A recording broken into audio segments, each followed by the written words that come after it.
खबर है उत्तर प्रदेश के फिरोजाबाद से, जहां पर मां और दो बेटियों के शव मिलने से स्थानीय लोगों में सनसनी फैल गई। दरअसल पूरा मामला फिरोजाबाद के नारखी क्षेत्र का है। नारखी धोकल, जहां देर शाम बिमला देवी और उनकी दो बेटियों ममता और रेनू का शव मकान के एक कमरे में बरामद हुआ। ग्रामीणों ने जब कमरे से खून निकलता हुआ देखा तो पुलिस को घटना की जानकारी दी। सूचना मिलते ही मौके पर एसएसपी अशोक कुमार, टोंडला सीओ अभिषेक श्रीवास्तव सहित काफी संख्या में पुलिस फोर्स मौके पर पहुंच गया। पुलिस ने दरवाजा तोड़कर शव को बाहर निकलवाया। कमरे में मां का शव जमीन पर पड़ा हुआ था, वहीं बेटियां दोनों फंदे पर लटक रही थीं। फिलहाल यह अभी तक साफ नहीं हो सका है कि उनकी मौत किस प्रकार हुई। वहीं स्थानीय लोगों का कहना है कि लड़कियां बीएससी कर रही थी, जो कि फेल हो गई थी और काफी दिनों से डिप्रेशन में थी। इसके चलते इन्होंने आत्महत्या की हो। फिलहाल पुलिस पूरे मामले की तहकीकात कर रही है। बीमार है और ये देखो हमारी माँ से ये चोटें आई हैं। किसी भी तरीके से हमारी इन दोनों बहनों को मानसिक स्वास्थ्य आगरा तो सर हमारा सहयोग हुआ। उन्होंने बड़ा गंभीरता से तो ऐसा करवा, हमें जब कोई ऐसी बात हो तो हमें बुला लेना, ठीक है सर।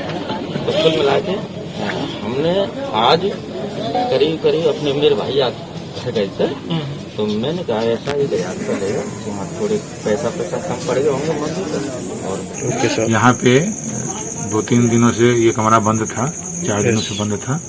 पड़ोसियों ने देखा कि यहाँ बहुत बदबू आ रही है और खून भी रिस रहा था गेट से। शंका हुई इन लोगों को, कोई बातचीत नहीं, कोई कम्युनिकेशन नहीं, घर में रह रहे थे। यहाँ पे विमलेश जो है अपने 2 बच्चियों के साथ, रेनू गौतम और ममता गौतम के साथ रहती थी।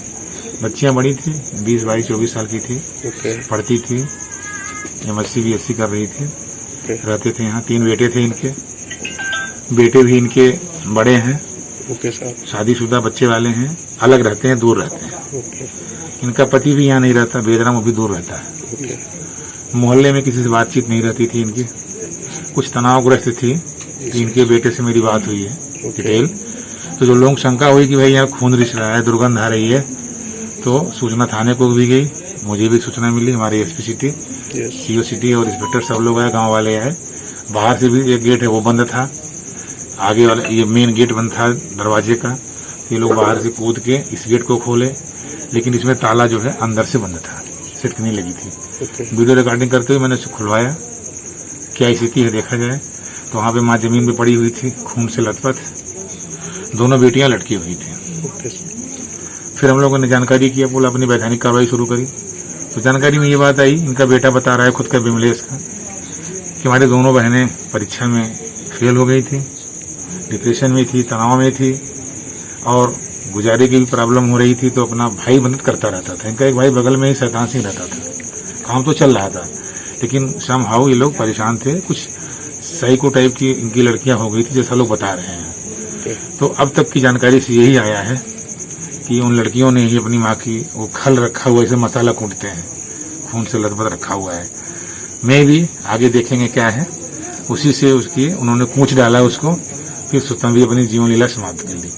अभी तक की ये जानकारी आई है। अब हम लोग यहाँ पे आ गए हैं, पूरी अपनी अग्रिम वैधानिक कार्रवाई कर रहे हैं, जैसा भी होगा पूरा करेंगे।